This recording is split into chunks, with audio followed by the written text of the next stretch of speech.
For most of the last century, computing relied on a simple relationship. A machine only performed a task if provided explicit, human-written instructions. This is the logic of a calculator. It is a high-speed executor of math, but without a specific mathematical rule, the machine cannot proceed. Over several decades, we built faster processors and more memory, but the underlying method remained the same. We were simply running those same rigid instructions at higher and higher speeds. These machines never truly processed information on their own. They were sophisticated mirrors of the logic their creators had already solved. But today, our devices draft coherent emails, generate original artwork, and map out complex itineraries without being given a step-by-step formula for those tasks. This sudden jump in capability can make it feel as though the technology has spontaneously developed a mind of its own. It looks like the science fiction we were promised. The reality is that we stopped trying to write more complex rules. We moved away from traditional programming entirely to build a system that functions on a different set of principles. Modern artificial intelligence is built on the idea that a system can learn from raw data, rather than waiting for a human to code every individual step. Consider the difficulty of identifying a cat. If you try to program a computer with 500 strict rules, like the exact curve of an ear or the length of a whisker, the system fails as soon as the cat moves or the lighting changes. Machine learning avoids this by feeding the system thousands of cat images. It identifies the structural patterns defining a cat across every image. This makes data the primary fuel for AI. The more high-quality examples it processes, the more accurate its internal model becomes. To refine the system, developers test it against information it hasn't seen before. When the model makes a mistake, it is retrained, gradually narrowing the gap between its prediction and the truth.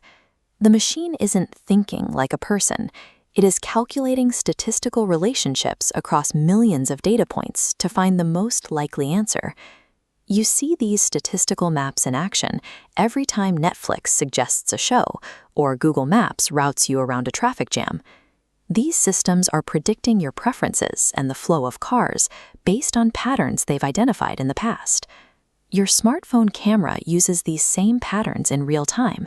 It recognizes the geometry of a human face to isolate the subject and adjust lighting before you even press the button. We call this current landscape narrow AI.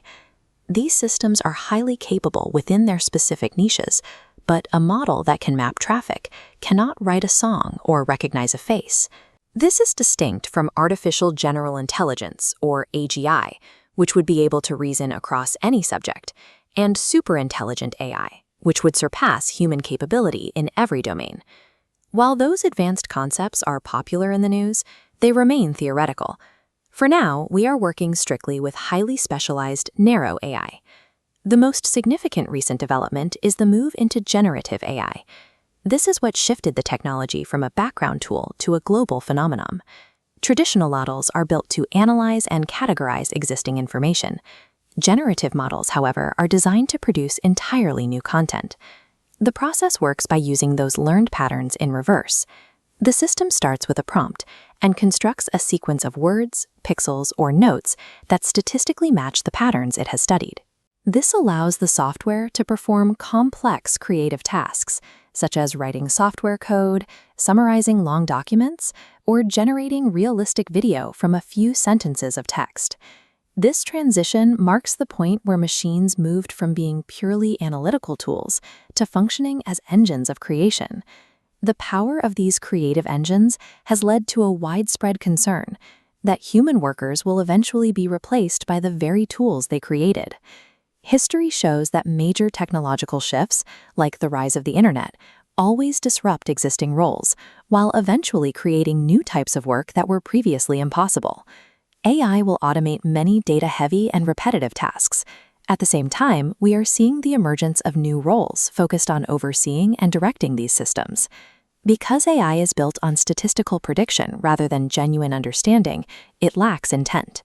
It can generate the how of a project, but it cannot decide on the why or judge the final value of what it produces. This shifts the value of human work away from the manual execution of a task and toward the higher-level skill of curation and prompting.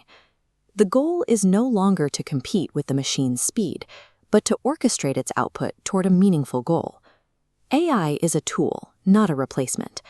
And like the computers that came before it, the greatest advantage will go to those who learn to lead the technology rather than those who try to work without it.